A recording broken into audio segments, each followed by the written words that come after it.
visuals, and captions. Let's say, for example, you record your insights.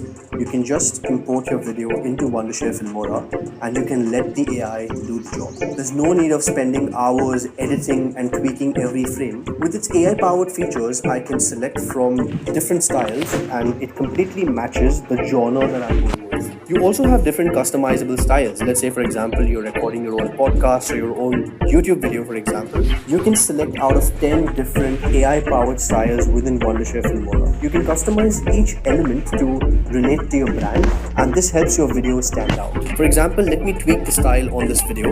You can see how easy it is to, let's say, for example, do color grading or add watermarking to my videos just so that it can match the brand of my channel. And you've also got a highlight clip creation feature.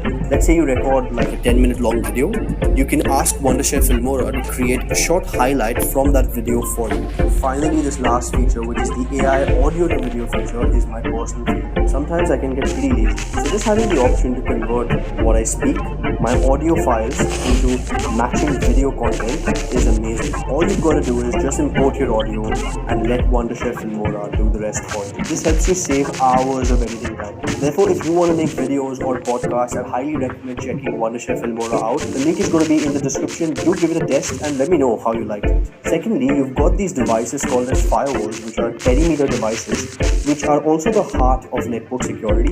Firewalls generally sit at the edge of your network and they police any traffic that's either coming in or going out of your network. So let's say you've got a malicious user who's trying to access company resources or trying to target your organization. The firewall is the system which sits at the edge and blocks all of these threats. Firewalls today can do everything, such as I have to finish writing this paper. I'm swamped. This is good Grammarly.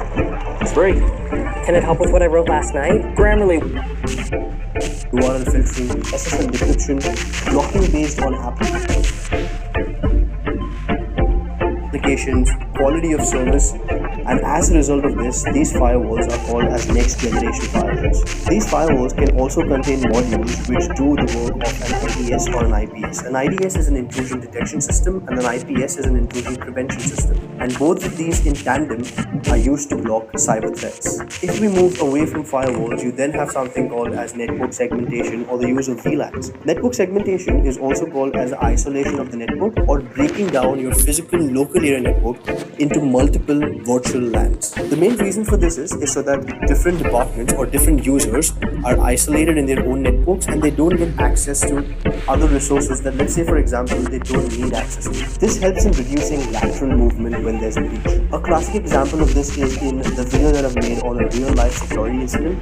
The link is going to be in the description. Do watch it out. It covers everything on how exactly a real security incident takes place and what does a cybersecurity engineer do to protect it. And finally, networking also has a huge role in data that's either entering or exiting the network. What I mean by this is that let's say, for example, you've got servers that have all sorts of data on them. You've got to ensure that these servers and these blocks of data that are sitting on these servers are well encrypted. This is called as encryption of data at rest. Good networking and encryption standards are crucial to ensure that your data is protected. Similarly, any data that's traversing within your network, also called as data in transit, needs to be encrypted with good networking standards and protocols so that no attacker or hacker who's sitting there trying to sniff your packets can get any clue or any information. So as you can see, there is such a huge footprint of networking and network engineering within the cybersecurity domain. Moving into the next phase, which is what exactly you need to study from a networking perspective to have good foundations in cybersecurity. The first thing that you need to know is IP addressing and subnetting. IP addresses are addresses that are assigned to devices so that they can communicate with each other over the network. An IP address is a 32-bit address and you've got different classes within IP addresses. The knowledge of IP addressing and subnetting is important because all of these devices that are communicating over the network use IP addresses to communicate with each other. Subnetting comes into the picture where it helps you understand how big your network could be or how many smaller pieces you can break your network into. In saying that, you don't need to go into the depths of subnetting. Rather, you just need to know how many IP addresses are present within a network, how many usable hosts you can have, what is a broadcast address. You don't need to look at variable length subnet masking and all of those advanced subnetting questions because that gets a little too much. We just want to do the basis that covers us from a cybersecurity perspective. And just understanding what IP addresses are and knowing how you calculate most common subnets will go a very long way.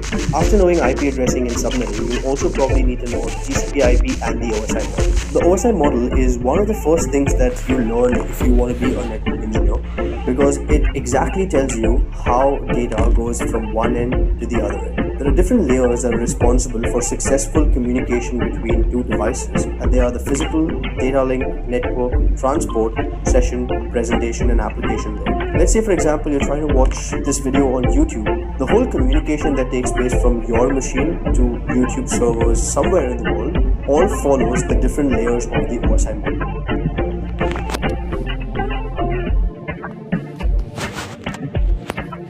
How's it going, guys, and welcome to the Social Dork.